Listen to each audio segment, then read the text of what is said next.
And a very good. Check that, take three. And a very good morning, everybody. Welcome into another edition of the Pattison Sports Show. I'm your host, James Scorza, with you. And with me, as always, is a group of companions on a very important, busy show on the airways here today.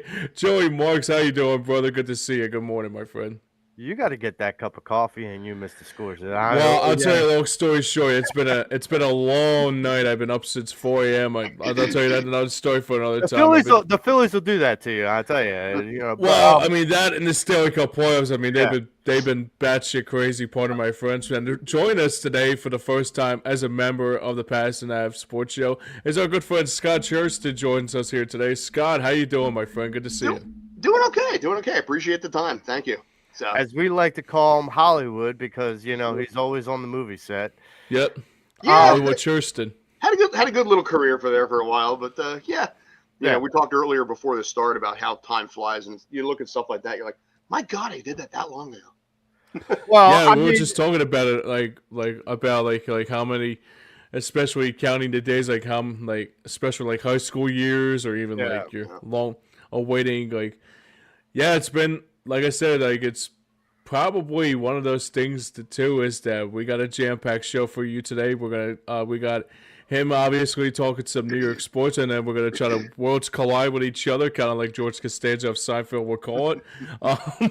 So Joey, you didn't give me the book on what we're gonna be talking about today. Yep. So simply put, Joe, where do we begin on this very humid but intriguing Saturday morning here in Well, Philadelphia?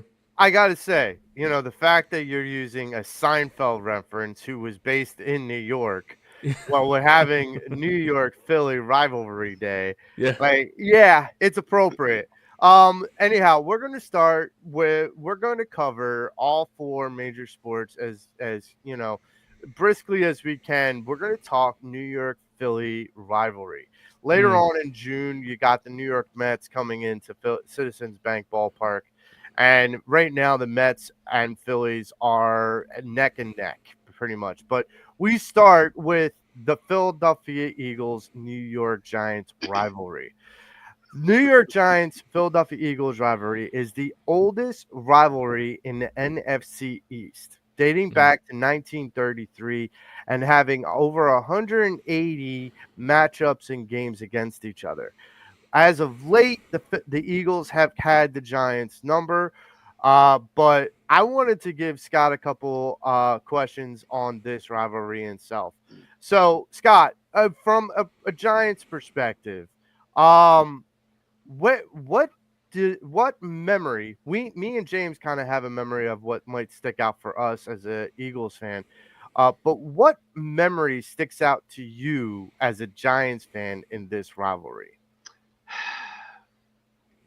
2010, Deshaun Jackson. Wow. You remember what I'm talking about? The punt return, miracle at the Meadowlands. I can't.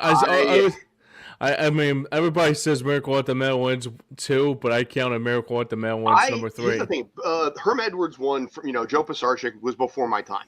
Sure. I was alive when it happened, but obviously, I don't really have memories of the Giants until 1983 and Scott Brunner, which dates back my loyalty to this team for better, for usually worse. Sure.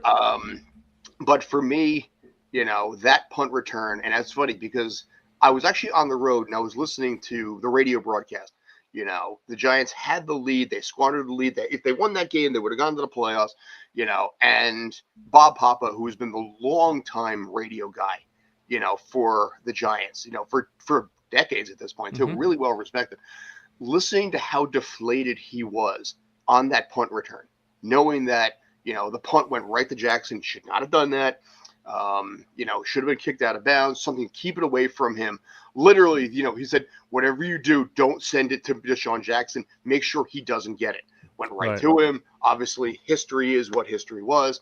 But just to listen to his unbridled, deflated energy, because that game was a blown lead, and at the end of the day, a blown season because of that. And I think that might have been Mike Hodges. Was it Mike Hodge or Mike Dodge? I forget his name. Might have been Dodge. I think it was Dodge.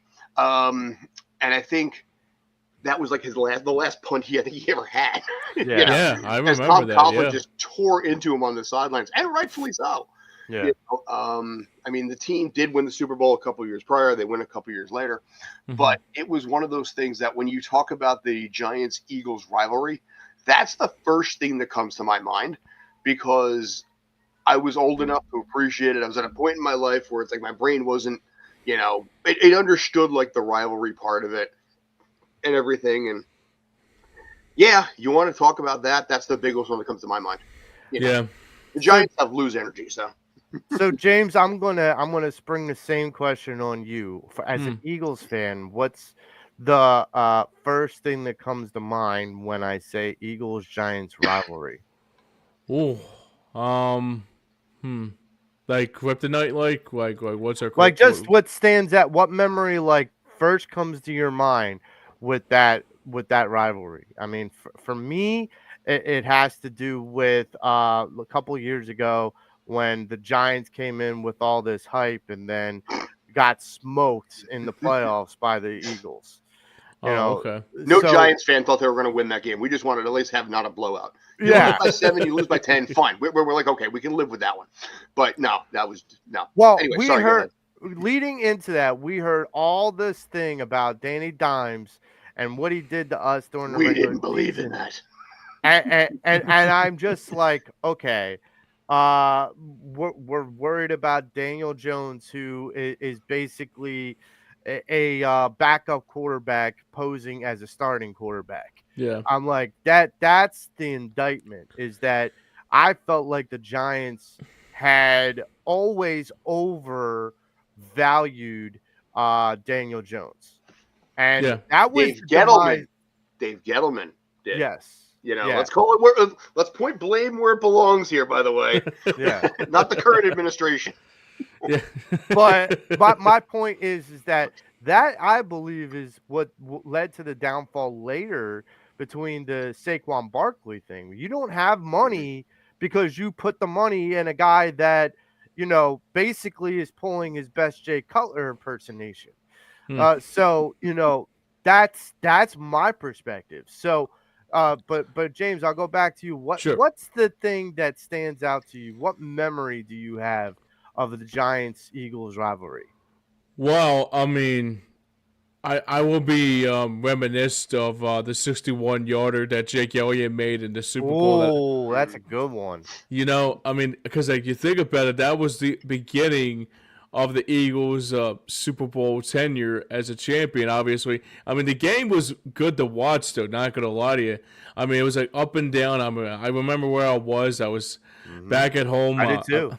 Yeah, and the craziest part about it is that, like, I would have thought, like after the Giants took the lead, I'm thinking, great, here we go again.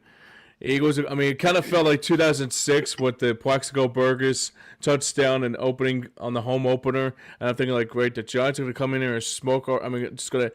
I mean, I was pissed when they took the lead. I said to myself, damn. I mean, if only Carson Wentz can just pull a rabbit out of his head and just.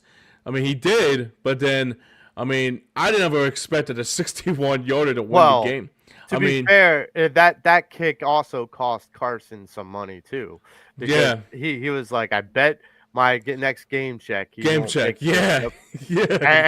and he's like, hand it over, like Jake Elliott, like hand it over. But look, that is where Jake Elliott, because you got to remember, Jake Elliott got cut the week prior, so this is a guy that comes from Cincinnati. And basically gets turned away from a team that, you know, is kind of a bottom of the barrel kind of team. And basically he's probably got to feel the lowest of lows. And now you're put in a situation in a rivalry game where you have to try and kick a 61-yard game-winning field goal. Like, no pressure. Not like laces out, Jake, right? Well, welcome to the Philadelphia Eagles. Oh, and by the way, it's in Philadelphia, so if you miss it, you're going to get booed beyond all belief. Yeah. Welcome to Philly. Well, there was a time I think a buddy of mine always would talk about the Caleb Sturgis missed field goal against the Dolphins, and I said to myself, I think he probably will turn that Caleb Sturgis joke into Jake Elliott for some reason too. Well, no one will ever forget the double doink that former Eagle kicker Cody Parkey yeah, that's right. As Bear. But I want to go into what's up, James? No, I was gonna say Mitch Skovsky joins us here today. Yes. So like, if you haven't checked us out as of lately, check out Fly Like an Eagle every single Friday at 4 p.m. talking all things birds. He says, for me, it's Brian Mitchell's return for the touchdown. I was gonna say no. Unless he's trying to say Mitchell, but I think it was more Brian Westbrook. That's what he's. I'll tell you what, though, I forgot about that, Brian. I mean, I'd say the reason why I say Miracle at the Mill, it's number 3 with the Deshaun Jackson one, like Scott Churchston alluded to, was that it happened with Herm Edwards. It happened again with Brian Westbrook, and again happened with Deshaun Jackson. Yep. And now we got the giant killer and Jake Elliott kicking field goals for us. So it's like, the Jake Elliott thing, at least to me, that was more stunning versus heartbreak. That was just like, you have certain things in the New York area where you have just this mental George Costanza energy. And you mentioned Seinfeld earlier, where you're just like, it's a Murphy's Law thing where if there's going to be find a way for a New York team to lose, they will find it, and it was just like, yeah, makes sense. This is what I expect here. So, yeah. That was Ben McAdoo, right? Yeah, well, we have our own thoughts on McAdoo because that was, I could imagine. So one of the other people calls him McAdoofus, but anyway. We're going to move on from a game to a player. So I'm going to start with you first, James. When you think about your all-time Eagles player, especially who probably performed well against the Giants, if that's the true, if that is the case too, who would you pick? That's a good question, Joe. For me, I got to go with Brian Dawkins. Because here's the thing with Joe. There was 2 games that really stuck out to me with Brian Dawkins. The first game was the NFC wildcard round in 2006 or 2007 when he was like Wolverine and tried to tackle like Plexico Burgers, like try to bear hug him, and like he jumped like 15 feet from the ground. And that was the same game that David Akers took the team to New Orleans the next week, and on the walk-off field goal, kind of like Jake Elliott in 2017. But the other one sticks out to me the most too about Brian Dawkins was his last game ever as an Eagle was against the Giants in the NFC divisional round before they went to Arizona before they went to the NFC Championship game. Yeah. And I never forget where I was when Brian Dawkins was interviewed by Derek Gunn. He was really emotional, saying like this would be my one shot to finally capture glory. Unfortunately, the Cardinals got away, but I mean, at the time it was like the Phillies just won the World Series. We were just like Jekyll and Hyde about the Phillies celebrating one. I mean, I would have thought right then and there, I said to myself, this could be our one shot for probably winning a Super Bowl too. Because it was just like, the craziest thing about it is that like right after the fact, Brian Dawkins played in that last game with the Eagles in that 2008 season. Couple weeks later, Warner as a Cardinal quarterback? Yes, it was Kurt Warner. Yep, and Kurt Warner. Yeah, right. And the thing that makes it even more nostalgic and at the same time very upsetting is that the Eagles traded Brian Dawkins not long after that, right after that 2008 season. Well, no, they didn't trade him. They didn't sign him. They didn't release him. Yeah. That's right. So, Scott, I'm going to ask you the same kind of question. Your favorite Giant that stands out all the time, and if they had success against the Eagles? In general, I mean, the only one I would probably go with was LT, period. Across the board, and not just the Eagles, but just everything. With the Giants, ever since, we'll say, 1993, they have been up and down. You get a good year here, you get a bad year there, where there was no level of consistency. You might get a lightning in a bottle year, but unlike something where the Eagles, where you're just like every game is pretty much irrelevant until December. When the end of the season, it's like, okay, where are we landing, that sort of thing. With the Giants, it's like we maybe get in, we maybe don't. But during that era where you had LT, Carson, Leonard Marshall, and then on the offense you had Phil Simms, Bavaro, Joe Morris, you knew you were pretty much going to get into the playoffs. And LT was always the anchor. As a kid, he was always my favorite player. I had his jersey when I was a 10-year-old kid, So to me, I have to go with probably one of the more boring choices out there. But to me, honestly, I think it's a lot of people have a hard time arguing with it. Yeah, I would agree because LT, he's up there in the pantheon of like great defensive linemen in NFL history. I mean, it's hard pressed to dispute that. But my favorite player and kind of did well against the Giants is Randall Cunningham. Mm-hmm. Much like you, I grew up watching Randall. Actually, Randall is one of the reasons why I've even became an Eagle fan. My dad, most kids, I brought this up on the show once before, but Scott, if you hadn't heard this story, I'll explain it here. So most kids grow up in a household where they take on the fandom of their parents. So, like, if your dad was a Giants fan, you're probably a Giants fan. If your dad was a Cowboys fan, you're probably a Cowboys fan, and so on and so forth. My dad was a Redskins fan, and I He didn't did play for him later. well, I didn't get it before, and then I remember my dad watching an Eagles Redskins game, and it was I'm not into football at this point. Like I'm not into watching sports. I'm only like 7 or 8 years old, so I'm like just trying to grasp what's going on the field and going on on my television screen. Like what is happening? And so I remember watching Randall Cunningham scramble and make people miss and just make people look silly. And I'm like, who's that? And of course, my dad is like, he's not important. He's the enemy. We're not cheering for them and we're not cheering for him. And I'm like, I kind of like him though. I'm like, what's his name? And he's like, Randall Cunningham. And as he says Randall Cunningham, he curses at the refs because if the Redskins ever lost, and God bless your dad up in heaven, but whenever the Redskins were losing, it was never the Redskins' fault. It was always the referee's fault. The referees blew the call. They can't see. They can't do. Now, look, I'm totally blind. I got my visual impairment from my dad. So my dad was also visually impaired. So he had the right to say, look, I could direct you to an eye care physician.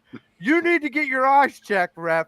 And so I remember anytime there was the Redskins, now Commanders, game versus the Eagles, it was always considered the Marks Bowl. So it happened twice a year. My mother would go, I'm leaving. I'm going shopping. I'm leaving you two please just don't destroy the house. My dad, for the longest time, was like, I can't believe my son is an Eagles fan. And I'm like, I can't believe you're still rooting for the team that, doesn't see the light of day half the time. I'm like, the guy, like, they had their heyday. It's gone. I still don't understand why your fans wear pig snouts in the stand. What the hell does that have to do with anything? I remember that too. That was the interesting for me is Randall didn't just do that to the Redskins. He didn't just do that to much of any team. He did that to almost every team. There's a reason why they called him Ultimate Weapon. And like the fact that he could, like a gazelle, like be able to throw the hell out of the ball and run the hell out of the ball and, oh, by the way, punt the ball. Like, this is a guy that was not just a jack of all trades, but he was a guy that understood the game more so than anybody else. Before we go forward, I want to thank one of our sponsors. If you want to get tickets to the upcoming Eagles game, Michkovsky, for your birthday or any other thing, or There you even go. Scott, if you want to go get, God forbid, Giants tickets for the upcoming Giants games, you could check out our great sponsor at GameTime.co. James, tell them more about it. Yeah, Joe, today's show is sponsored by our friends over at GameTime.co, calling all Phillies sports. Oh, actually, I couldn't say Phillies sports fans instead of Phillies fans, especially what they've been like the last handful of games. Need tickets last minute? GameTime.co has got you covered for all things Philadelphia Eagles, Phillies, Flyers, Sixers, or anything sports related with tickets in the Philadelphia area. But you can check out your seat view and before you buy, and you can snag on great discounts and so much more with GameTime.co. But remember to scan that QR code at the bottom of your screen right next to Kyle Schwarber. Needs to wake up soon because it's June.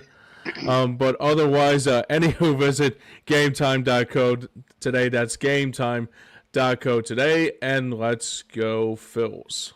Hopefully. So, the next things we're going to cover is the Knicks-Sixers rivalry. Now, look, this rivalry dates back all the way to 1950, but it's not quite as bloodthirsty as the Giants-Eagles.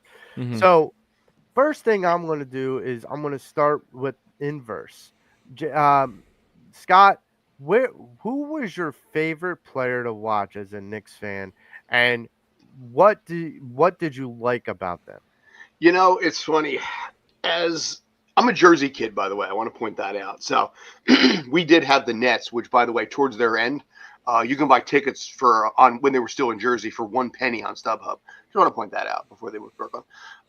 But as a kid, it was always for us, Patrick Ewing. Because it was one of those deals where, call it coincidence, call it whatever you want to call it, the kid from Georgetown was prime for New York. The team never really went anywhere. They had a lot of, struggles. They've obviously made a coaching change just recently that has been called out by many a fan. Ben Stiller, Spike Lee has called out on that recent decision to basically fire head coach after getting to the ECF, but another thing for another time. But for us, again, it's another boring choice, but there was just this energy, this charisma, and this persona that when he eventually left the Knicks and then went to Orlando and then, of all places, Seattle, there was this vacuum in the New York basketball market that was just left behind by this guy. Again, boring choice. I promise for the other sports, I'll give you more interesting choices. But for this, I got to stick with Ewing for now. James, same question. Who was your favorite Sixer? And I think I know where you're going to go with this, but who's your favorite Sixer and why?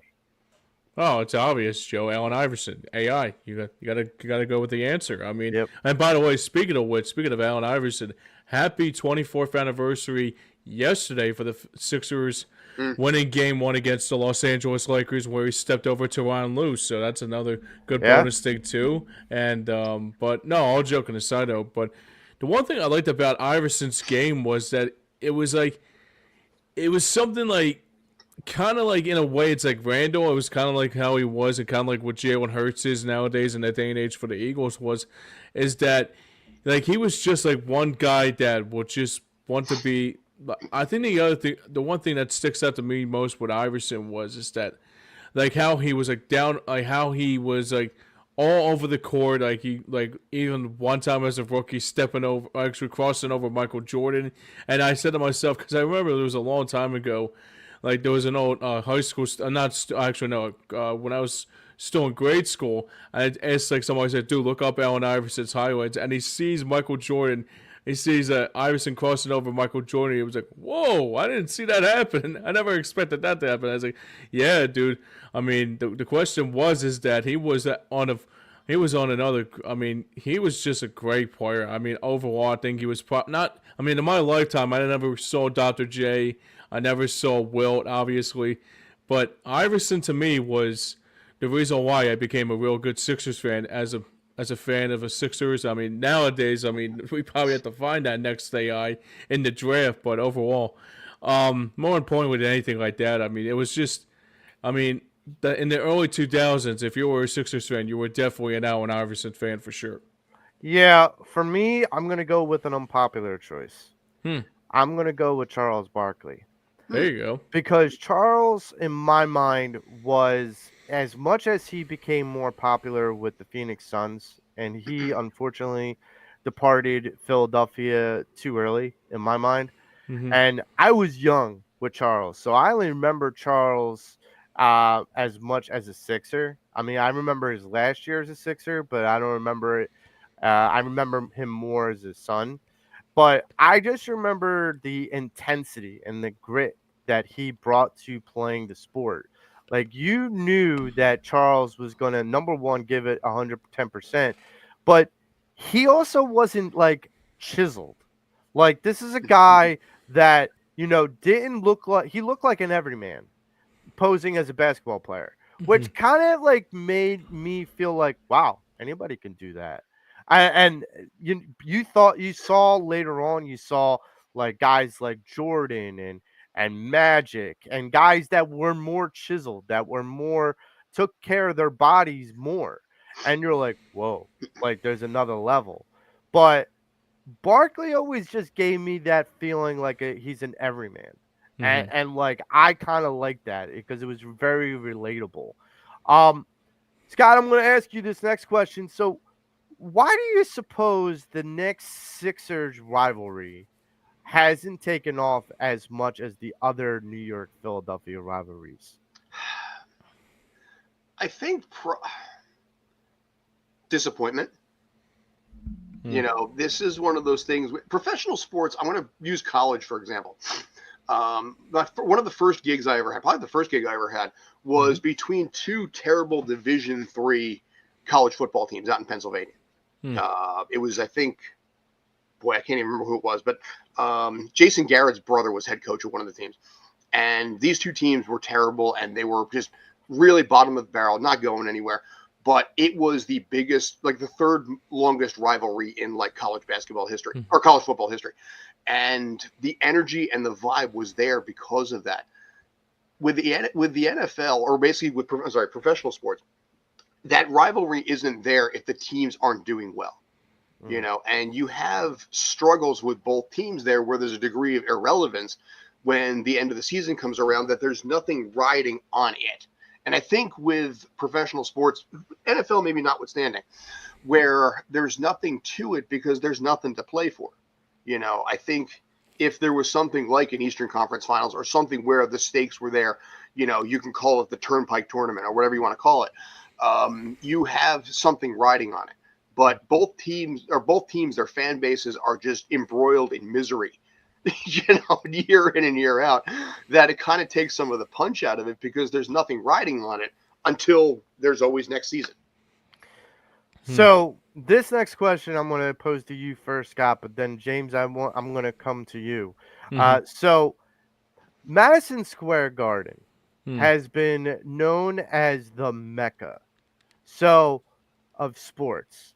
My question to you, Scott, is which, in your honest opinion, do you think has more of a, um, I guess, bigger sports feel, the Mecca of Madison Square Garden or Philadelphia? Well, it's not going to be the Wells Fargo Arena, but like just Philadelphia in general. You want me to pick a city? This is an easy one, Philly.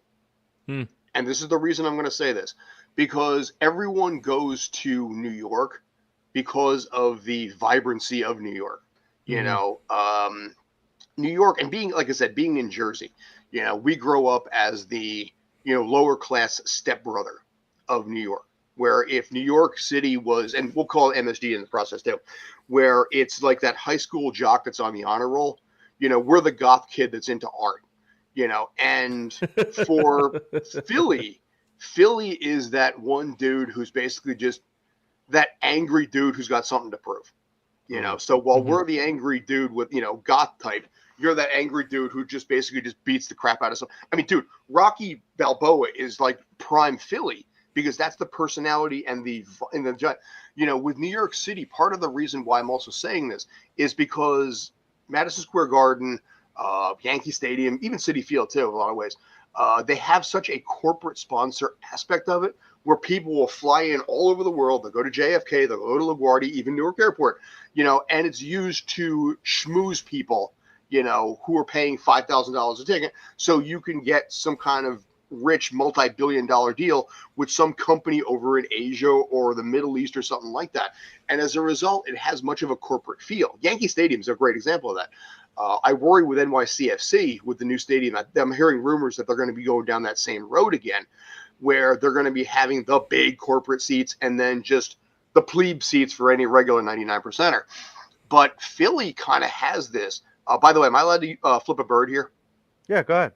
Philly has this kind of attitude, and as a result, that I think gives a better emotional fan base to, a loyalty and a stronger vibe to it. Where again, New York City has a very corporate, very upscale, world's most famous arena, world's, greatest city, on both fronts.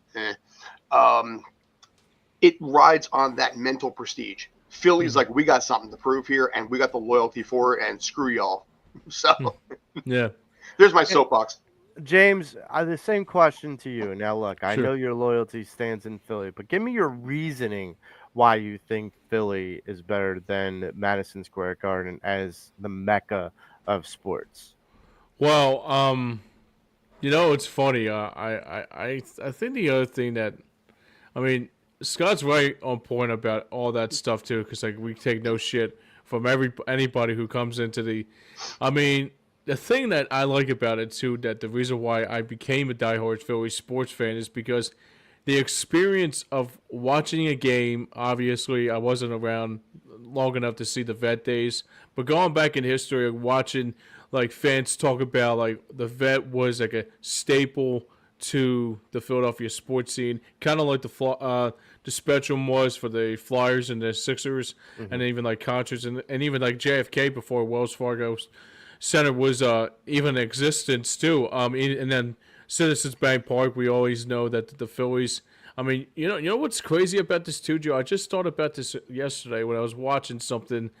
When the Phillies had the weather delay, they were talking about the vet days, and I said to myself, was like, that's been 2 decades since the link has been around and Yep. Citizens Bank Park has been around, and it feels like just like yesterday. I felt like the vet got imploded. Like I They felt like still feel like new stadiums. yeah, Yeah.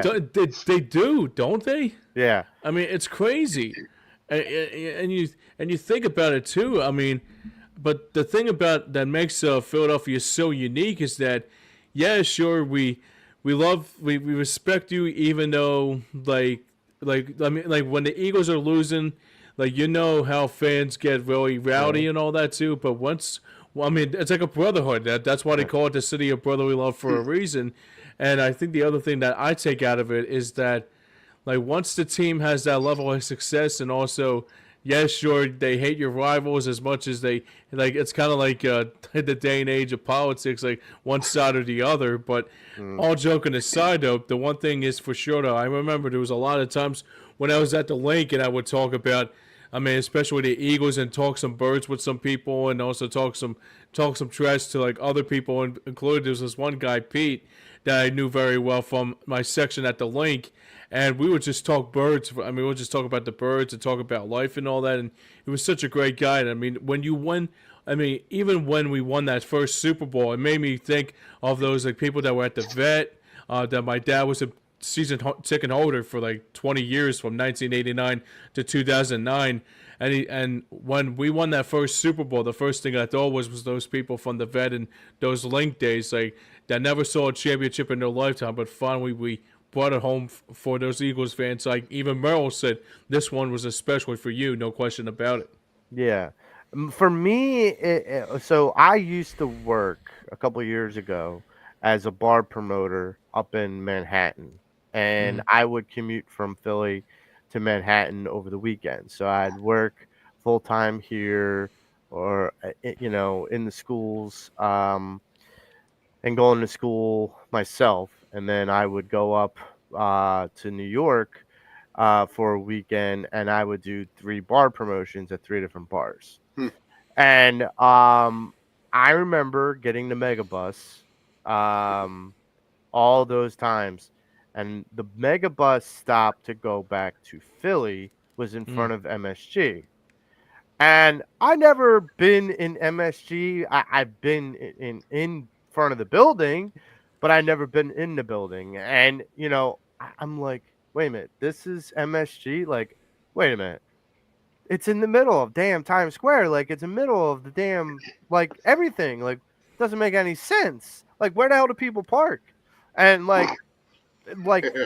that's not a thing in New York. And that's just not it. So I'm like, okay, I all right, that just seems like coming from Philly, that just seems stupid. But what I kind of think is different is where, and this is why I was going to be so upset if the Sixers were going to try and move a new arena into Center City. And I said this to James when this was going on. I said, this sounds like they're trying to be too much like New York. Let's stop because it doesn't work. And so where the arenas are now, it's kind of in South Philly. It's not far from me. It's in South Philly. It's kind of off the beaten path. You get to tailgate. You get to act a fool. You get to be around friends, like James said, and you get to kind of engulf yourself in sports fandom Mm-hmm. without having to worry about like a businessman that's running late to his corporate meeting walking by while you're in like Knicks gear or whatever. Like, it's like, what the hell? Yep. So I see it as that Philly is more the mecca because they actually designated like an area in their city just for sports arenas and stadiums and fandom. They're like, go here. You want to celebrate your sports teams? Go here. Like, and I guess that would make it a lot easier because, like, I can't imagine like a Philly type fandom in New York City with MSG. You win the championship. What are you going to do? Rush Times Square? You ain't going to shut Yeah. down the traffic there. Like, No, I think about what Broad Street looked like, James. Like, is that what Times Square is going to look like? Probably not. I Like, doubt it. right. So that's my point. It just doesn't make sense. Have there been great events held at Madison Square Garden? Absolutely. Yeah. Does it make sense that that prestige and that ambiance is there? Absolutely. But as far as overall mecca of Mm. sports, I'm Right. not sold. Yeah. Yeah, I agree. Before we get going, we're getting into our next topic. I wanted to let everybody know it's golf season, and if you have to want to hit the links, but you don't have that next great club, we got a great sponsor for you, PGA Tour Superstore. James, tell them more about it. Yeah, Joe. Today's show is also sponsored by our friends over at Game Time. I'm sorry, no, PGA Store Superstore.com. I'm still trying to figure out like where everything goes here and there. But hey, golf fans, it's time to level up your golf game with PGA Tour Superstore.com.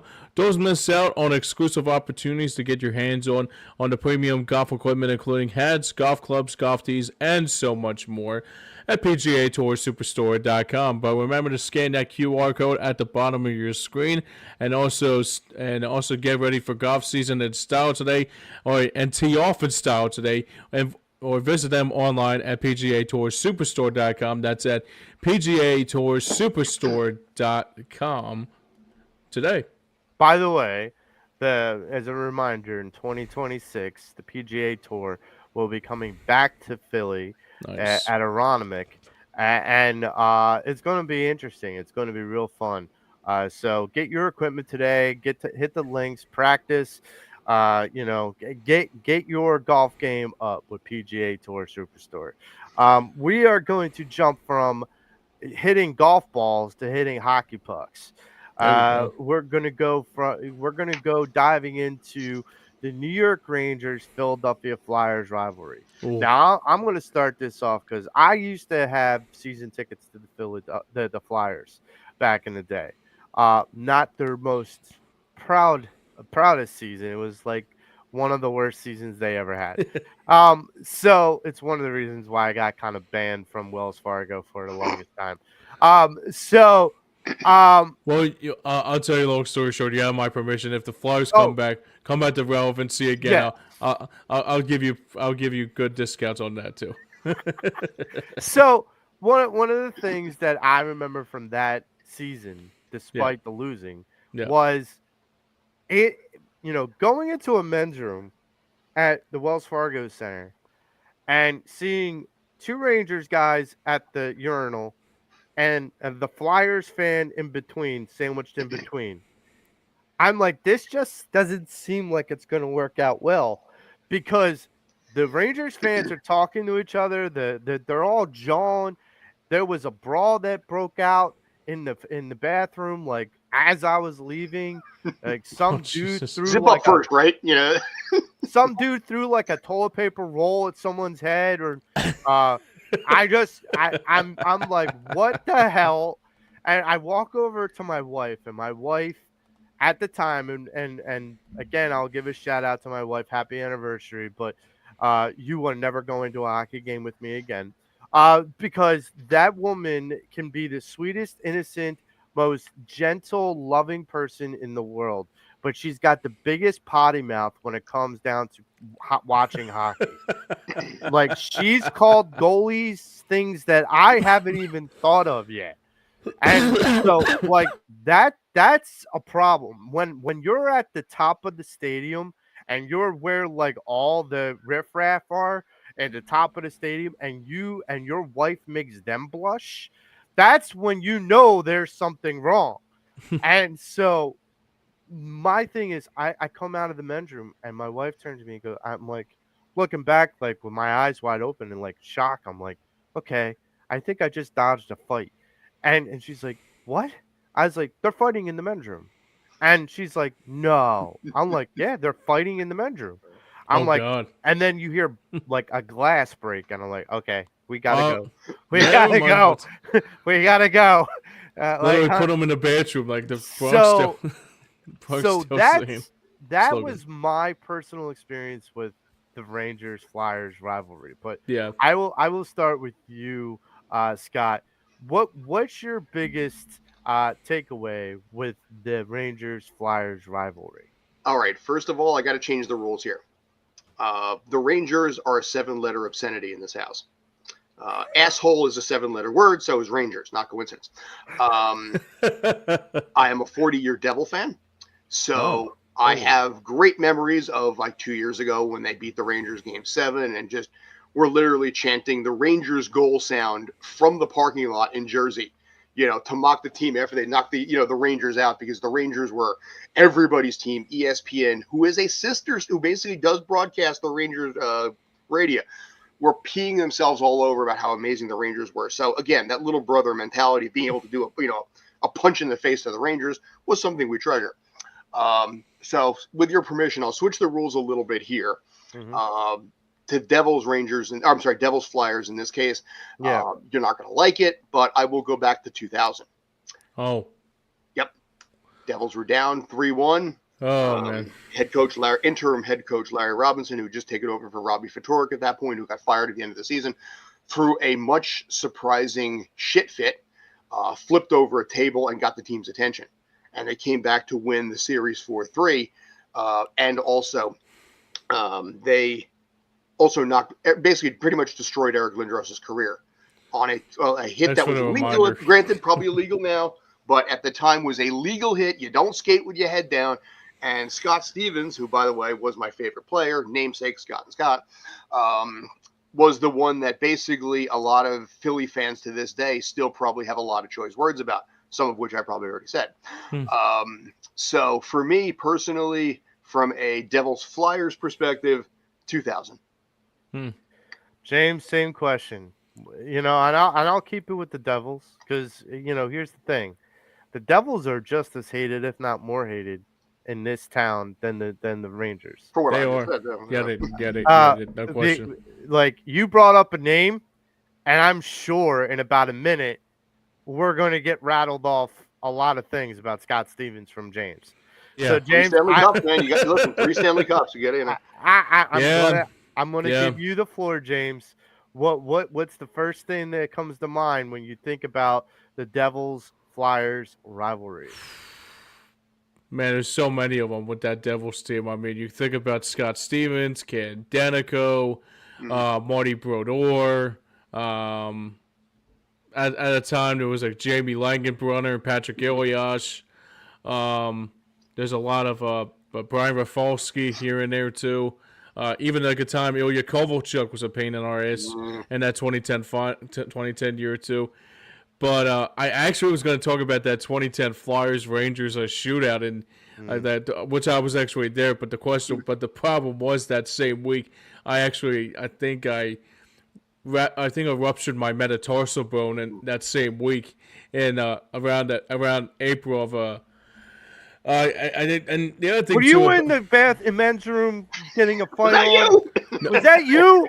Was that you? I'll tell you what, though. If I had to fix it, I mean, I'll tell you a long story short, Joe. If there was a time that I had a fixator on my foot, I probably would have hit somebody with a fixator on my foot. Probably like a few months later, if I had a fixator on my foot, if the Flyers were if I was at that game. But no, the one thing that really sticks out to me about what the Flyers Devils series is that even when I was like, I think it was 2012 when they went to the Stanley Cup final, I said to myself, because the Flyers had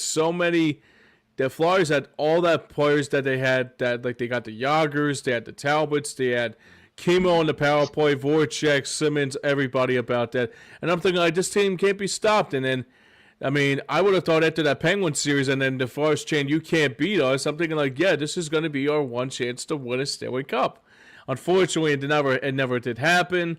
You also saw Richards and Carter, who were Flyers players, got shipped off to L.A., and they won a Stanley Cup. And then we had to deal with a Russian goaltender that was humongous big, like in the ways he tried to. David Clarkson. Yeah, God, oh God. Him and Matt Cook were a pain in the ass, and before that too. And the Clarkson goal off his own shin. Yeah. Oh my God. Yeah. Right. That was like.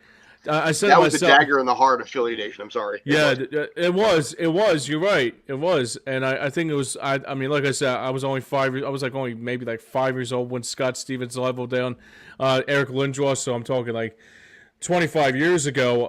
But I do remember when the Devils won their third Stanley Cup. I think it was against Anaheim. It was that historical goal that Paul Correa got hit by Scott Stevens and then coming back and scoring a goal, and then Gary Thorne's like, on the floor, on the board, Paul Correa. I'm thinking, it's like, I miss Gary Thorne's calls. I'm not going to lie to you. That guy, man. We got lucky in this area. Because we got lucky in this area because he broadcast for the Devils for a long time, and then Doc Emmerich took over. Yeah. But after that, he went to the Mets. So we had Gary Thorne for years over here. Wow. That dude can narrate a tax audit, and I'd be fascinated. Yeah, I became a closet Baltimore Orioles fan because of Gary Thorne, because he was just a great announcer. I mean, that was the voice of hockey to me, like how Merle was for football and Jim Jackson was, like we had on a couple weeks ago about the Flyers, same kind of thing. But to allude to your point, before we go any further here, is that that 2012 year with the Flyers, like not winning a Stanley Cup, and also had that one chance with friggin' Yager. It's like, dude, we had that chance, and even 2010 too. I think that was the beginning of the end of the Flyers' tenure as Stanley Cup champ. The Stanley Cup tenure was coming to an end eventually. Well, once we got Captain Claude trying to lead the circus. That was my. That was a shortened season when they put him as captain. Was it? Was it not? Yes. Yeah. Yeah, the strike season was year after. But Yager was also a Devil at the time too. At one point. Which is why we're not a fan of Kovalchuk either. By the way, I want to point that out. Oh well, why? Because he went to the Rangers eventually. No. The problem with Kovalchuk is the fact that he decided, to retire and go back to Russia. Not the fact that he did that. That's okay. He waited until a month and a half into free agency and allowed management no time to be able to adjust. If he had made this decision at the end of the season, given the team some time to adapt, the reason they got Jaromir Jagr is because Jagr was available, the best option they had, because their best player was just like, peace out, I'm going back home. And the team was like, okay, now what do we do? None of us knew about it. and suddenly it's like, okay, the team's got to figure out what to do to basically to plug that hole. And Yager was an option, which honestly wasn't a bad option. Right.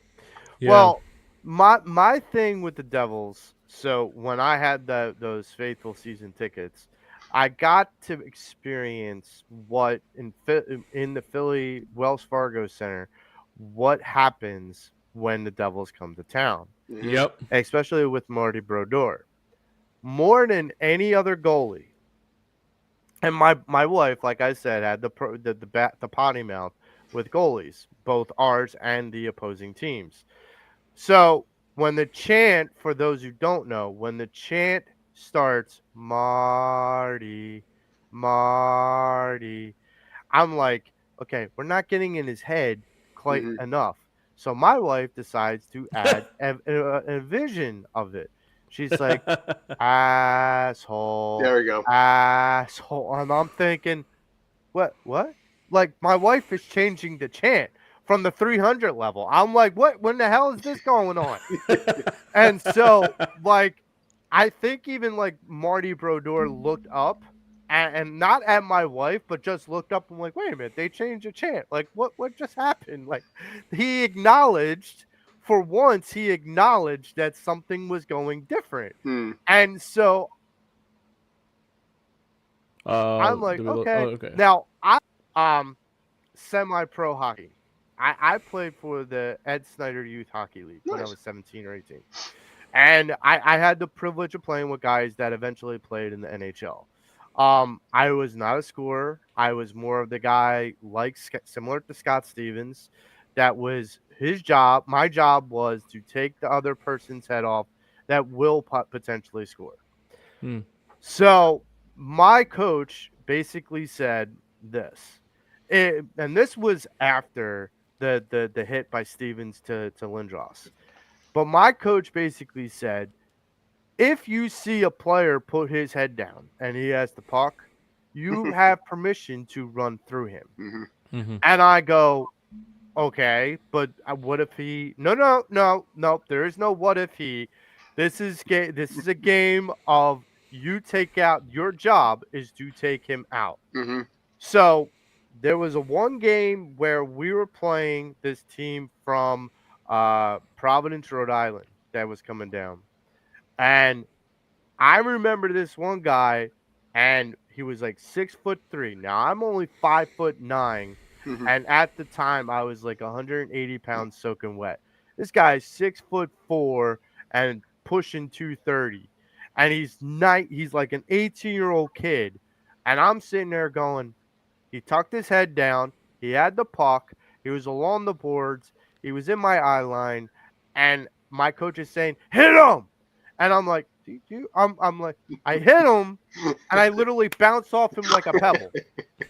And it looked like I was like a metal ball in like a pinball machine. It was like boom. And so my coach comes back and he's like, you didn't hit him. I'm like, do you see how big he is? I'm like, Technically, look you at did him, hit him. look at me. I'm like, he's like, Scott Stevens did it to Eric Lindros. I'm like, that's not the point. I'm like, I'm not Scott Stevens, damn it. I'm like, look, that dude is tall and he's big and he's kind of scary. I'm like, I'm good. That guy It's like inevitably Zdeno Chara, like. Mm.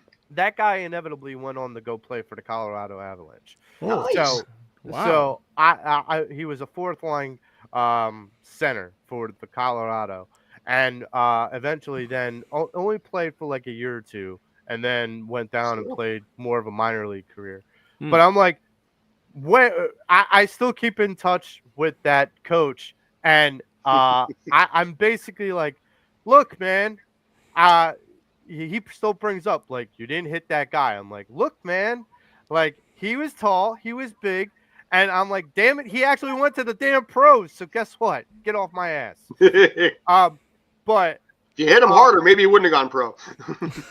Yeah, right. yeah, I would have been known for something. I would have been known for knocking that dude off his ass. Yeah, I know, right? But the Devils Flyers rivalry is so rampant. But here's my next question to you, Scott. The Devils and the Flyers are kind of in somewhat the same transition. right now. They're both kind of rebuilding. My question to you is, where do you see this rivalry going forward where both teams are trying to build their rosters back up to prominence? I feel like the Devils are close right now. I think their issue right now is staying healthy. Losing both Jack Hughes and also Luke Hughes against in the postseason. Going up against Carolina, dude, that was David and Goliath, and David without even a slingshot. So Philly, I think, needs to raise itself back up to a level of competition because that's a team that's it's struggled in the last few years. Mm-hmm. So I would look at this from the perspective of just a general contempt. The Devils are one of those teams that struggle with a fan base because you have big city energy on both sides. You got New York City, you got Philly. So it's almost relegated to the counterculture part of us in Jersey, or those people in Central Jersey who don't know what to do. And yes, Central Jersey exists. So the people in South Jersey, in like the Ocean County, Camden County, Cape May, they're by natural default Philly.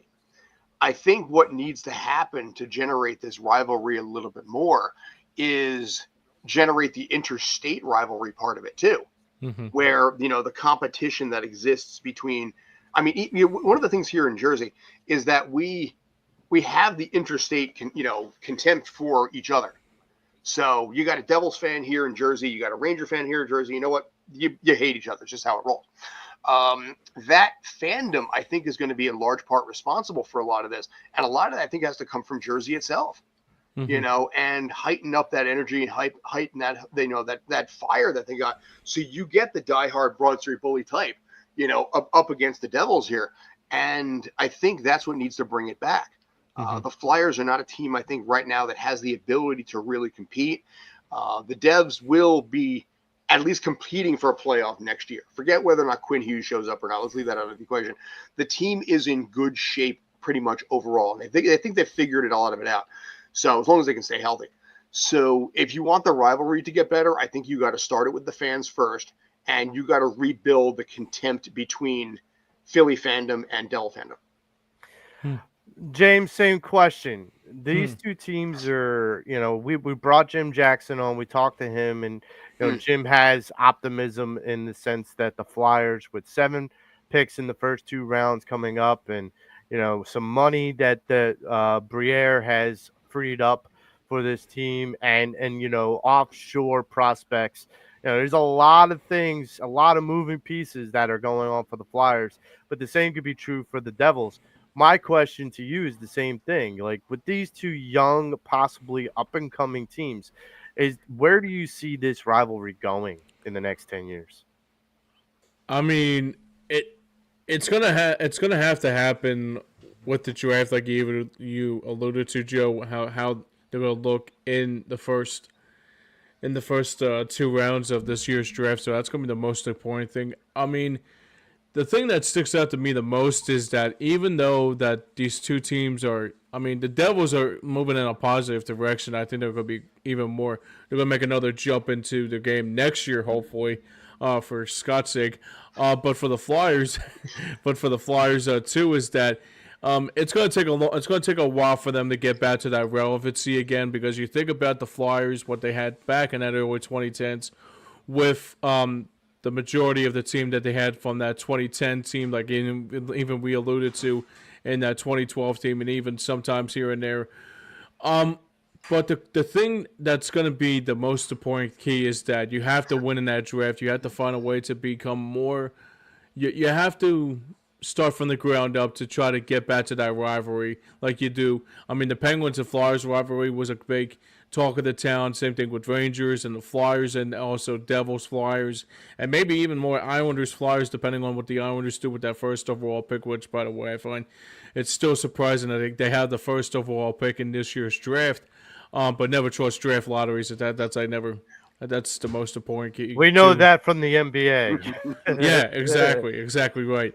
But anywho, the last thing I'll say about this too with the Flyers is that if they if they get all their cards right and also try to figure out what they're going to look like for this upcoming draft, that's going to be the most important key to try to renew that rivalry once again. Because sometimes, like how to renew a rivalry, it starts from the draft and it starts from the ground up too. Yeah. So hopefully in the next 10 years or so, we'll probably have to see hopefully another good rivalry between the Flyers and the Devils. Yeah. And hopefully like there'll be two teams that are looking to try to be in postseason contention too. So that will be the most important key, Joe, is that how they're going to look in the draft and how they continue to play the way that, how to reunite with that rivalry once again. And that's going to be the most important key to see what they'll look like in this NHL draft, because obviously you can't pick and choose between which draft is going to be the better one. But I know for sure if the Flyers get all their cards right, they could go back to that relevancy again of like how good the rivalry could be between the Flyers and Devils, and it'll be interesting for sure, Joe. Yeah. Scott, 2 quick questions before we move off this topic. What you said your favorite player for the Devils was Scott Stevens, because of your namesake too, but why not Scott Niedermayer? Niedermayer was a close second, but Niedermayer didn't have. He was more of the finesse guy, whereas Scott Stevens was more the tough guy. Yeah. Also Stevens was captain. Niedermayer was assistant captain. Yeah. Niedermayer also part of it is Stevens retired with the team and Niedermayer eventually went west, and I'm not blaming him. He wanted to win a cup with his brother Rob, and they eventually did. And I'm not, none of us here are really upset about that part of it. But I think it's more of just the charisma and the persona and just the vibe that they had. So you mentioned 2003 earlier. Scott Stevens, when he picked up that cup, which was their 3rd cup in 8 years, Gary Bettman, like him or hate him, he had a great line. He's like, Scott Stevens, you and I have done this before. And you could still see this dude, this grizzled vet, was a 10-year-old kid in that moment. And that's where, like I said, that's where, for me, it was what mattered. Right. Like I said, Niedermayer went west, and that I weirdly blame his mother for. It's kind of a funny story in that, but yeah, that's pretty much the reason why. Just the carry of it. And then second quick hitter, better goalie, Marty Brodeur, Ron Hextall. Ronnie, I'm sorry, Marty. Sorry, Marty. The reason I'm saying that is because the league literally had to make a rule to prevent him from being as effective as he is. You had the trapezoid system in the back, his butterfly style. A lot of haters will go, like, well, he's overweight, he's fat. It's like, and the dude won 4 Vezinas. He was, Iron Man year in and year out. He set a goal, a win mark that may never be beaten. Boy, it's going to take a long time to get to that. He trashed Patrick Waugh's record there. But also when it comes right down to it, 3 Stanley Cups, 5 trips, MVP, leads, NHL records in, like I said, wins and losses. I'm not going to argue that, but minutes, his goal in 1997 in the playoffs, which sealed the victory against Montreal, where he just shoots it down the ice, and straight into the net. I remember Chris Cuthbert's call on that too. That was historic. Yeah, that was against Montreal, but still, that moment, like little things like this, to me, again, it's a homer thing. I'll give you that. But you look at the history of the team's struggle, and then suddenly, all out of nowhere, this kid comes along, takes over for Chris Terreri, and then inside of a year, the team's already won a Stanley Cup, and then has 2 more in the following 7 years. Yeah. So before we move on, we're going to thank another sponsor, a great sponsor of ours, my business, the Shopping Plaza on eBay. Look, Father's Day is coming up. You don't have that present? Well, you better get yourself into the Shopping Plaza and get that present. James, tell them more about it. Yeah, Joe, today's show is also sponsored by our friends over at theshoppingplaza.com. As look no further for holiday gifts, especially for Father's Day coming up very, very soon. For all your personal holiday apparel needs and all the stuff in between, whether you're shopping for yourself or a loved one, the Shopping Plaza has a wide selection of customized items that has something for everyone. Go ahead and go ahead. Actually, I gotta change this up here. I forgot to change it up here because this keeps on talking about the holiday season. Maybe if Festivus is coming up very very soon, so it'll be something to keep a close eye on during the holiday season too. But anywho, go ahead and snag on great discounts at theshoppingplaza.com for Father's Day, and remember to scan that QR code at the bottom of your screen or visit them online at the Shopping Plaza on eBay.com. That's at the Shopping Plaza on eBay.com today, and for more information. So we're gonna wrap up a little bit. Well, we got two more segments. One more. The next segment is about the most recent, probably the most bloodthirsty, and probably the most relevant rivalry between New York and Philly sports, and that's the Philadelphia Phillies and the New York Mets. Mm-hmm. This is such a rivalry that it was a literal buzzstorm when the Phillies made the moronic move to let a Mets fan throw out a ceremonial first pitch in Philadelphia. It should never have happened. It should never be done again. And I can tell you confidently and unequivocally, I hate the Mets. It's not that I hate them for any specific reason. I just overall hate them. They're pompous, they're jackasses, and they think they're better than they really are. Scott, I will turn to you with the first question. When you think of the Phillies Mets rivalry, what's the first thing that comes into your mind? Now, keep in mind, I grew up a Mets fan too. So I grew up in the Mike Schmidt era, I guess we'll call it. And for me, it's funny. This is going to be a really weird one. But I stopped following baseball when the Mets dismantled their team around 89. And at that point, one of my favorites, Lenny Dykstra, he went down the turnpike for Juan Samuel, and Dykstra, like him or hate him, he did put up good numbers, by any means necessary, including a World Series trip in 93. But to me, like I said, when it comes to that rivalry, that's one of the biggest parts for me as a kid growing up was the dismantling of the team. And like I said, players heading down south. More recently would probably be the repeat meltdowns that the Mets typically end up having at the end of the season, which often paved the way for teams like the Phillies to fly back up, or more recently, even the Braves to fly back up and win the division and settle for like a wild card. I think it was 2007, 2008, when the Mets had this monstrous lead in September, and, and voila. That's when it comes to the rivalry. That's pretty much what I think of most. Here for me, I kind of on a baseball level, I sort of vacillate a little bit between the teams. My wife is a hardcore Mets fan. So the Mets have a better broadcasting team. The Yankees, I think, are more interesting to me in some regards, despite the whole Juan Soto thing. I have definite opinions on whether that deal should have happened, but I think when it comes to that rivalry, those are the two things that come to mind for me the most when it comes to the Turnpike.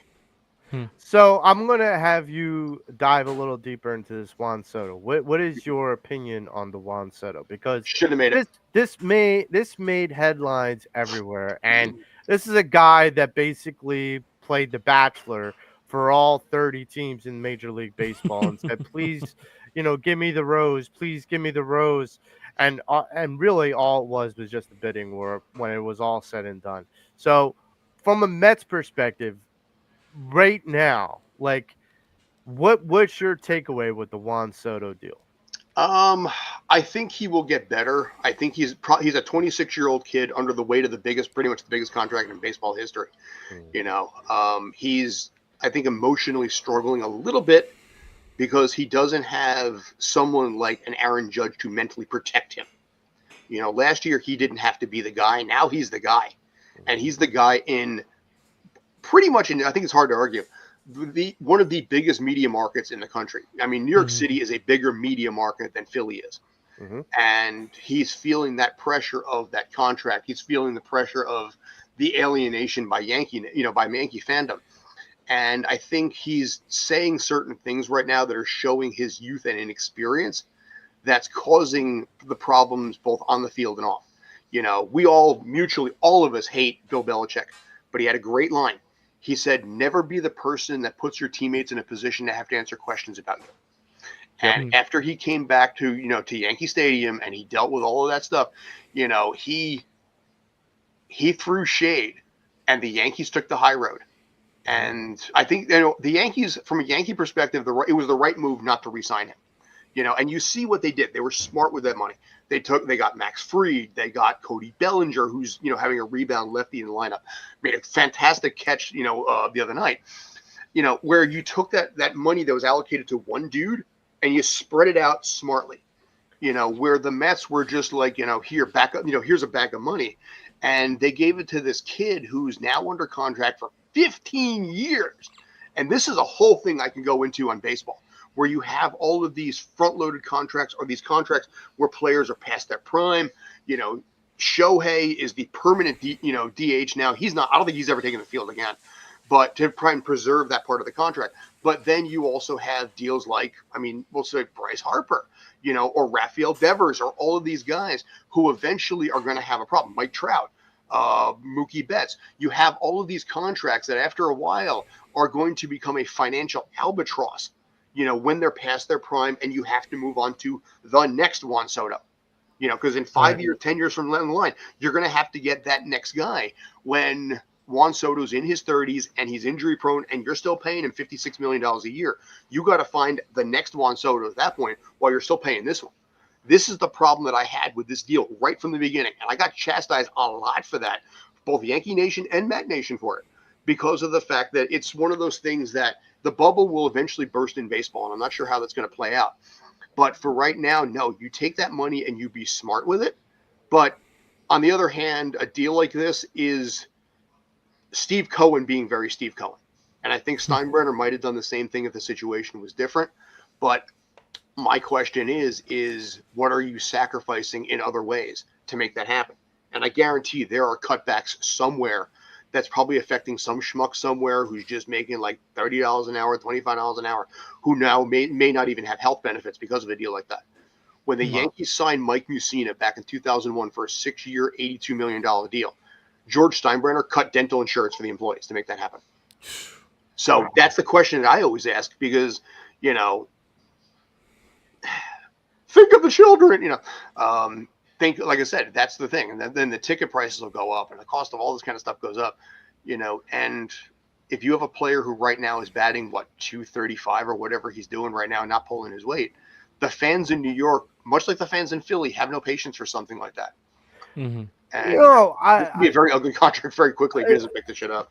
One of the things that I always kind of puzzled, and I have a friend who's like he's a branch manager for a local bank around here, and so he's like a financial wizard. I always asked him, I'm like, we talked, we grew up together, so I remember us having conversations about the Steinbrenner and that situation and the Braves and stuff like that, and I'm like, these guys, these owners, dude, they're making a lot of money. It's not like if they have a sellout at their stadium, like they're not making at least, I don't know, a couple $100 million a night. Like, you mean to tell me like that's not something that's not going to be pocketed in their money? I get it that rich want to get richer. I understand that. But like someone like a Steve Cohen that could possibly sell out Citi Field for all 81 games or whatever, my feeling is, wouldn't that still make up for it? That's it's interesting to me, because if I were, instead of cutting like healthcare and stuff, I would figure out the best way to add more seats, because it's like in the restaurant industry. If you I spent 10 years in the restaurant and bar industry, and the one thing I know is when you add more seat or you add more space, you make more money. And so I feel like the same could hold true for someone like the Major League Baseball owners. Yeah, I think also, again, in this case here, then you got to deal with the cost of actually making it happen. The architectural aspect of it, the towns or the city in this case is, ability to make that happen. It's not. I don't think it's quite as cut and dry as just, hey, let's add 10,000 seats. Now the Mets, I do know their ticket sales are up. I think it's like 5,000 to 7,000 tickets per game right now. I think is about the number on that. So they are making that money back in this case here. But again, that's 56 million as a base, and he can get performance incentives that I think can bump that up to 60 million. So there's a fair amount of bank involved. I'm sure. I don't know. It remains to be seen. I don't have, like I said, I don't have the actual profit margins on the Mets themselves. The net numbers. I don't have that one. But like I said, when you pay that, it's got to be taken from somewhere. Somewhere. But I mean, like, so my thing about the Soto deal is you pay with what you get. The market value kind of goes up. Like, the market started to get extraordinary, I think, with the Tatis. No, I'm not Tatis. Machado, Bryce Harper deal. And it just started to snowball from there. Then it was Mike Trout, and then it was Nolan Arenado, and then it was, and now it's Juan Soto, and then it keeps building and building and building. Eventually, we're going to get to a $1 billion contract. And that's my gut feeling, is that we're going to get to a number that is going to be so mind blowing. But my feeling is, you brought up about what Soto is batting. The whole thing is, and I'll ask you this, James. Knowing what you know about Juan Soto now, what his performance is, what he asked, let's put the money aside. What you know and what you feel in your gut, like knowing that what he is now isn't probably what he's going to be for the rest of his career. He's not a 230 hitter career-wise. Like, he's better than that. We all know that. My question to you is, the Phillies were vying to go get him. It was just a matter that they did not bid high enough. My question to you is that, do you feel like knowing what you see from the Philadelphia Phillies currently, do you feel like it's a bit of buyer's regret? I wouldn't say buyer's regret, but the problem I have with this Phillies team right now is just that, the problem I was looking at, like, the last couple games, I feel like the reason why the Phillies have slumped a lot as of lately is that, sure, it's 162 of them, like, it's a more of a marathon than a sprint, gonna admit, but I don't think Juan Soto would have made a big difference for this Phillies team if I'm not mistaken. I think that what the Phillies need to do too is that if you want to try to figure out, you're already spending the hard-earned money with Trey Turner and Bryce Harper. I wouldn't say it's like cap hell wise, but at the same time, if you brought in like a Juan Soto for 15 years, it's going to be like you're already paying an arm and a leg for both Trey Turner and both Bryce Harper at the same time too. So that would be a little much to say. Okay, let's say for example, Juan Soto's having the same kind of level of tenacity that he had, or the level of inconsistency like he has with the Mets right now, and then everybody's going to say, then why did you make the deal? You know? And it's like, it's kind of like feast or famine at sometimes. And at the same time, too, it's just like, it kind of goes back to the early Trey Turner. Like, when we brought Trey in, and he wasn't doing well, and we paid him all that money. They had the standing ovation, and all of a sudden he turned it around.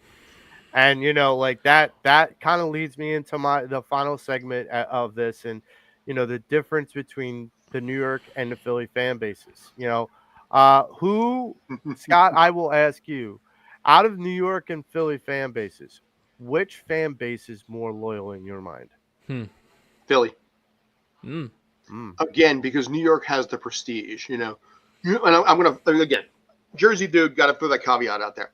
New York City has, basically for New York City, by the way, we're the greatest city in the world. And, Madison Square Garden, of course, world's greatest arena.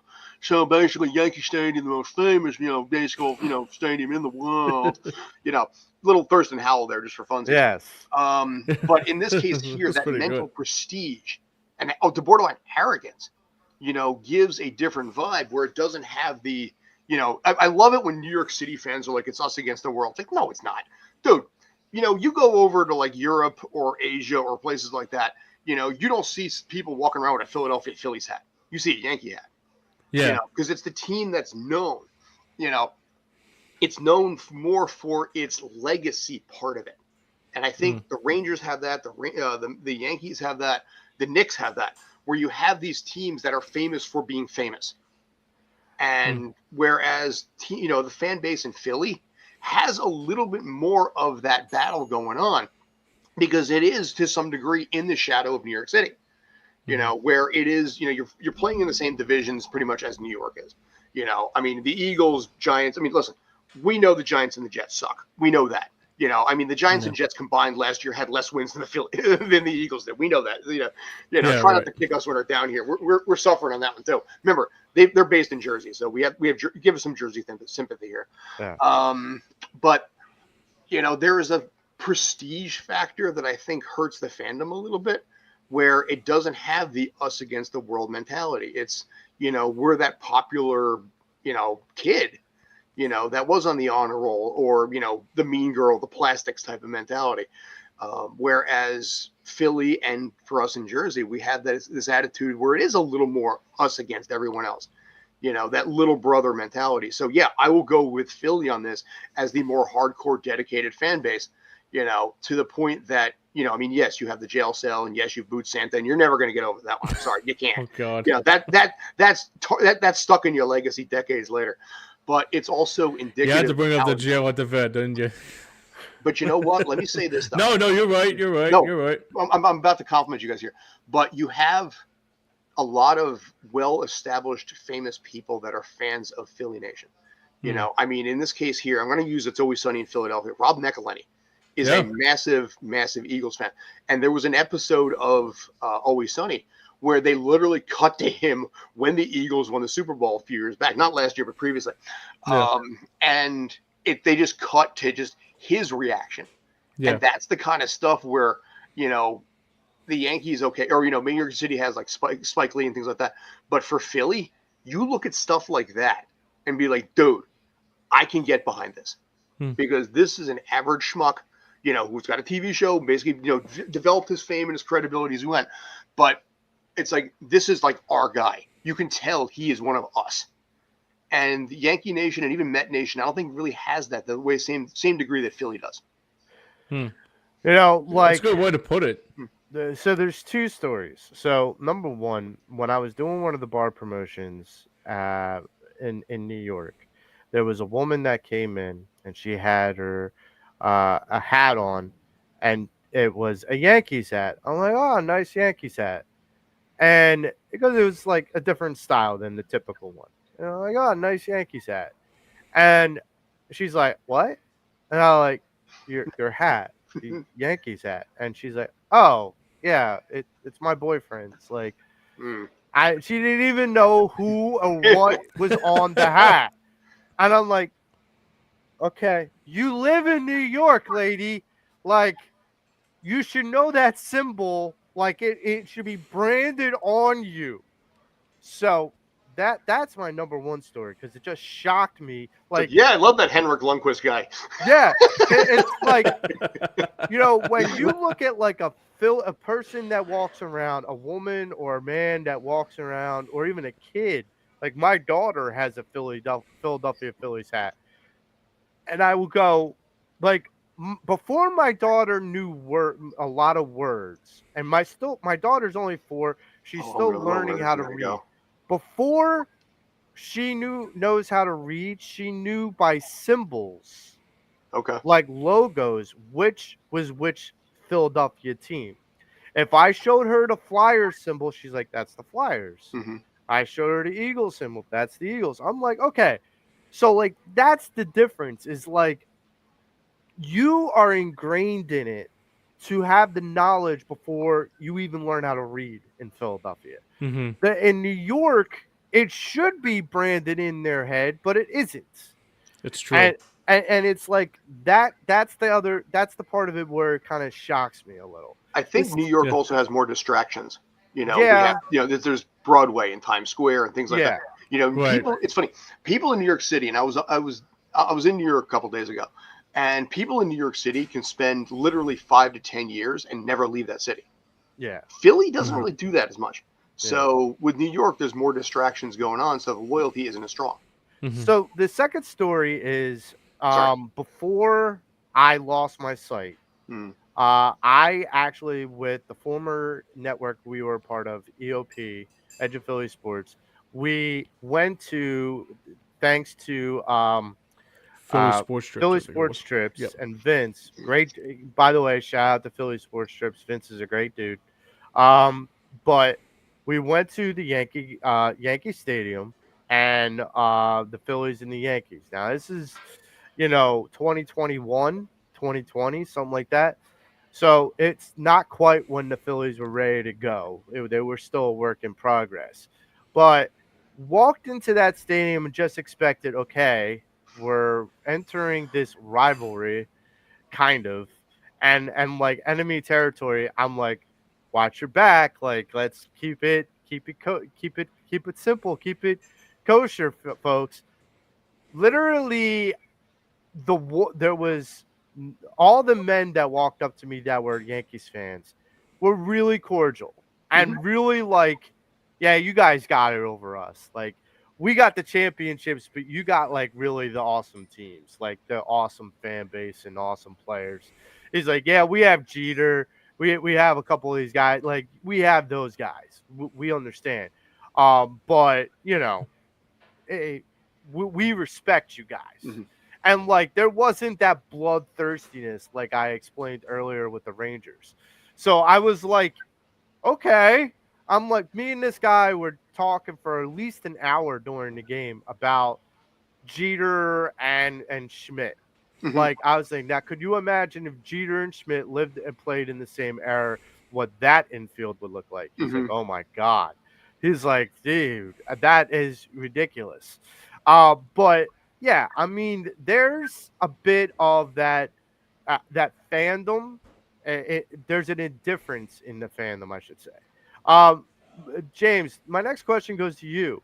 Yeah. Okay, out of the New York fan base and the Philly fan base, which one's more hostile? Oh, man. Oh man, it's such a good. That's a good question too. But I gotta go. I mean, is it possible I could say both? Well, but I guess both are hostile in different ways. in every which way, yeah. Yeah, it kind of depends. Like, I remember the footage a couple, like almost a decade ago. Yeah. It can't be that long. Mhm. Where there was a brawl in the subway between a Giants fan and an Eagles fan, and I'm like, wow. only this rivalry has a brawl in the subway. And like, of all places. Well, since we're talking about hostile here, we're talking about the 700 level with the vet days too. I mean, that's another good reason why. I mean, I think the other thing too is that you think about the Philly sports fans and you think about the New York sports fans. The thing that sticks out to me the most is that, yeah, I mean, we're loyal, we're passionate, we're also like, look, if you ever came to Philadelphia, we know how much we'll heckle you, but at the same time we'll respect you at the same time too. Because I think it was this one time when I was at this Eagles playoff game. I think it was 2023 before they went to the championship game when they took on the Giants, and I was talking to this one Giants fan, and I said to myself, is that you still got that great guy Saquon Barkley who's going to be a thorn in our side for many, many years, and then when you know it, Saquon comes to the Birds. Well, and but also going to what's that? That's a great segue into my next Sure, question. So, Scott, I'm going to ask you. This past week, it was officially announced that Saquon Barkley, and as James pointed out, Mitch also, I believe, mentioned this. Number 26 is on Madden 26. So, what's your takeaway that a former Giant, now Philadelphia Eagle, is on the Madden cover? Number one, and number two, how bad does it dig in your craw that is going to live in infamy? It doesn't actually. Really? Now I'll say this. I mean, I'm going to use this from a relationship standpoint where if you've been if you were with someone for a while and they break up with you, it takes time to heal. This is a little similar to that too, because when Saquon left, we were like, okay, it kind of makes sense. But then it was like, I mean, listen, I get it from his perspective 1,000 times over. He's from Pennsylvania. He has, PA roots, even in college with Penn State. For us, it was a little bit of a dagger in the heart where it's just like, oh, dude, yeah, you couldn't have gone to Seattle or Denver or someplace like that or even LA. But now we're a year removed from that. So at this point, we have, as Giant Nation, between, some of the moves that have been made with Abdul Carter and Jackson Dart, we have that word. I think it's called hope. Is that how you say it? Hope. Listen, will we compete this year? No. Will we be last place? Very possible. If the Giants land in third place in the East, because the East is a nasty division, I can live with that this season. Russell Wilson and Jameis Winston, I think, is a good educational vehicle for Jackson Dart. Abdul Carter, I think there's some good things on the horizon right now. Now, this is the other side of it, and I'm not sure how much Philly Nation is talking about this one. Then I was talking to Mike Fuji. I think you guys know him yesterday about this. There is a historical correlation between being on a Madden cover and struggling in that season.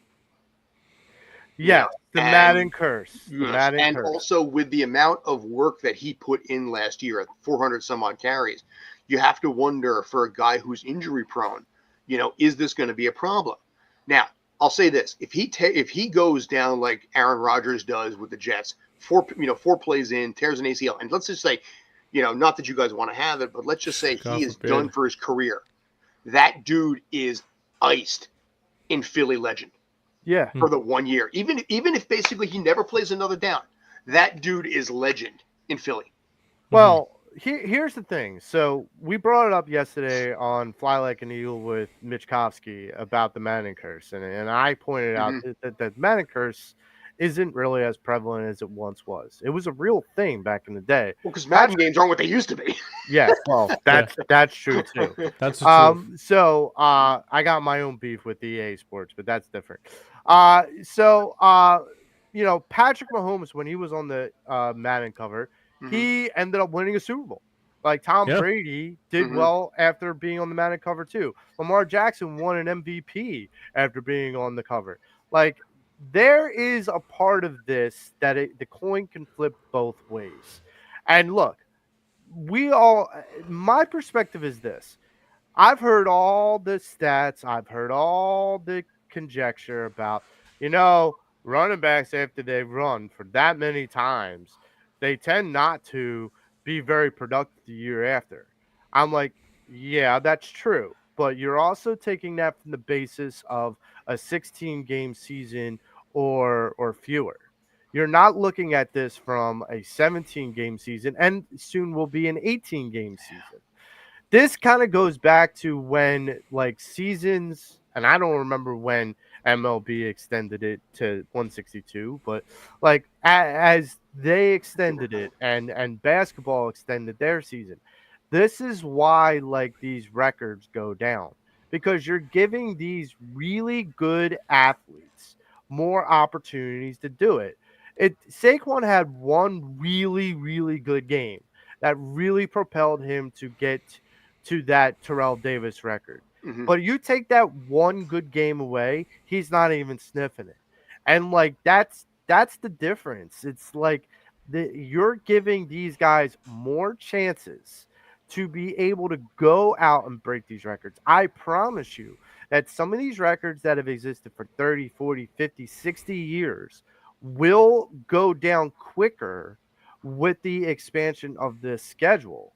And that's, I don't know if that's sad or exciting, because it's kind of not fair to the guys had to do it in a shorter amount of time. It makes it like more prestigious that they were able to do it in a shorter amount of time. But like for Saquon Barkley and that perspective, I still feel like they know, look, you're the crown jewel, and we got to make sure that you're okay.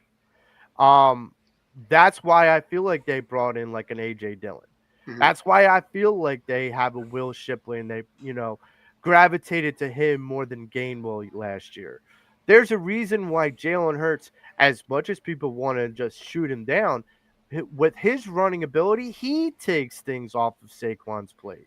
So the idea that the Eagles are aware of it, I'm not saying they're aware of the Madden curse. They're aware of the workload. And I feel like they'll protect him from himself. I think I'm more worried about because he hasn't had as much of a hard training off season as he did when he last year.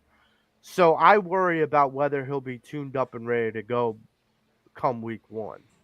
Um, that's really where I go.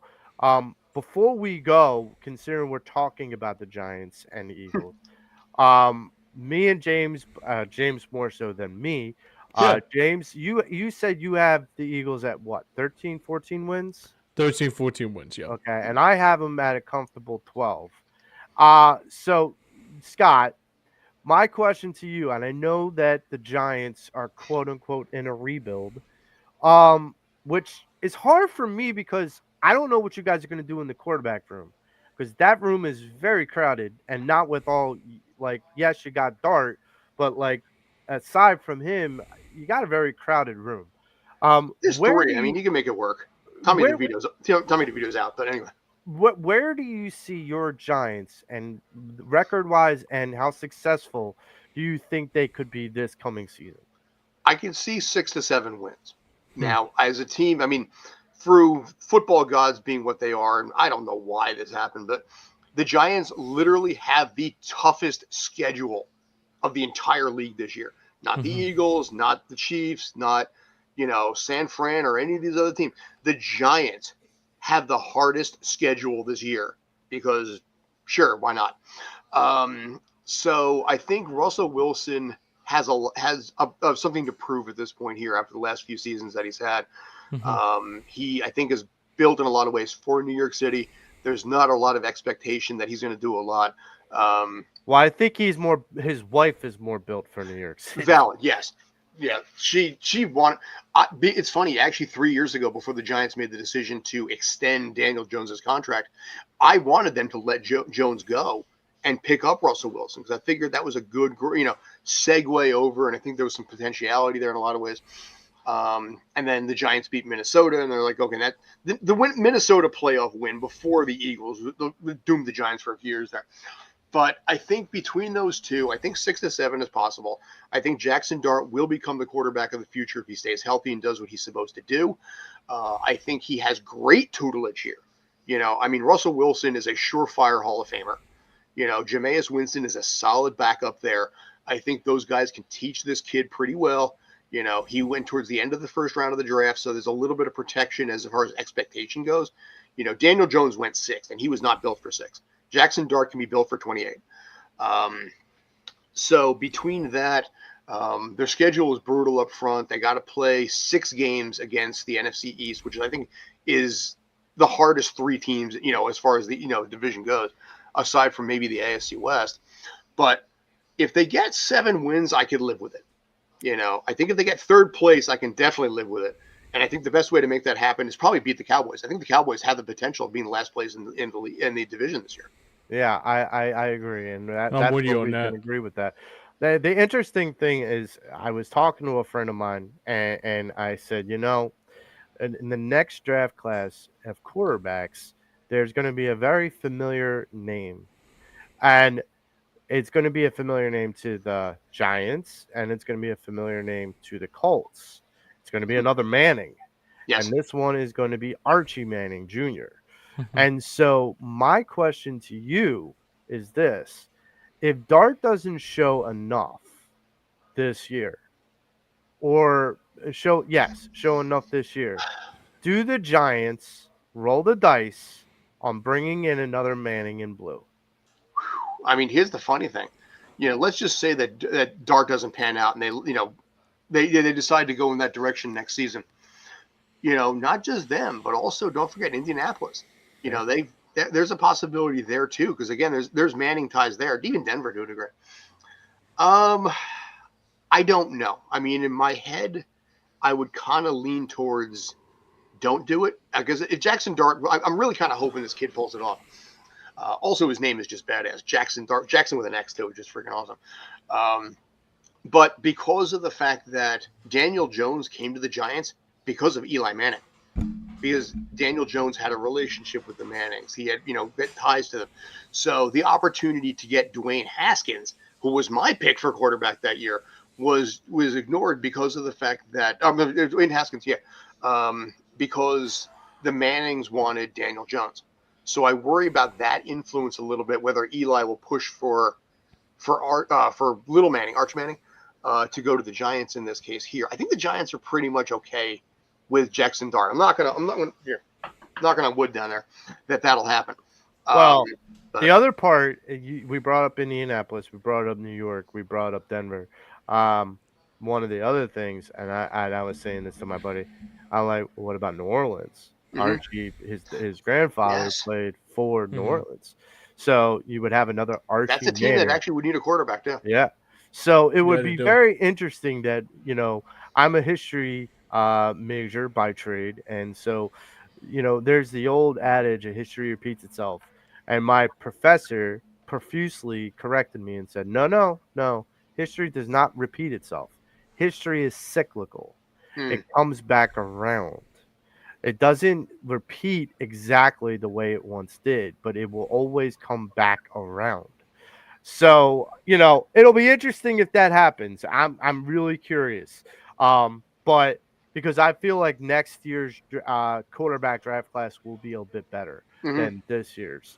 But with that being said, this will wrap up as worlds collide, New York versus Philadelphia fandom. Scott, where can people find you, and what are your next upcoming projects? Well, my name is Scott Churchston, as you can see right there. It's pretty simple. I'm literally the only one in the country. So you Google me, you'll find me. Twitter, Scott Churchston. Facebook, because I'm old. TikTok, we don't use that much. But for Streampunk Entertainment, find anything on Streampunk Entertainment. That way is me. Upcoming right now, we do have a new video going live with one of the co-creators of Animaniacs and Freakazoid, and Paul Rugg, going live on the Cinema Channel tonight. NYCFC, I got some player interviews coming up on that side of the fence. You put me on the spot here, by the way. I just want to point that out. So I got some player interviews coming up on that side of it. I have, on the cinema side, we have interviews with Lou Diamond Phillips. Lou Ferrigno's is coming out pretty soon. Brian Austin Green from 90210, and underappreciated in Terminator Sarah Connor Chronicles. Love that show. Plus some of the cast members from Avatar: Last Airbender. So if you swing over to Streampunk Cinema, you're going to see all of those. You'll see the interview that we had, the 1 hour interview we had with Bumblefoot, who spent 8 years playing guitar for Guns N' Roses. So that's up there on the channel. Nice. That's Wednesday. Yeah. So we got a lot of things in the interview pipeline on that side of it.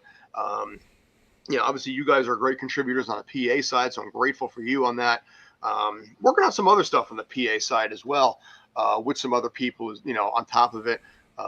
Sullivan and his guys just had Brian Propp from the Flyers talking about the 86-87 team that went to Game 7 against the Oilers. So we've got a lot of stuff in the pipeline. Lacrosse is always rolling. The best part of my website is actually lacrosse coverage, believe it or not. And CFL just started, so we got that rolling. So streampunkent.com is the website. You can find everything as the umbrella goes in there. Start there. So thank you for the plug. Yeah, man. Anytime, buddy. But that's going to wrap it up for this week's show. For my great producer, James Scorgia, for our special guest, Scott Churchston, I'm Joe Marks. We're the Pattison Ave Sports Show, and let's go Phils. See you guys later.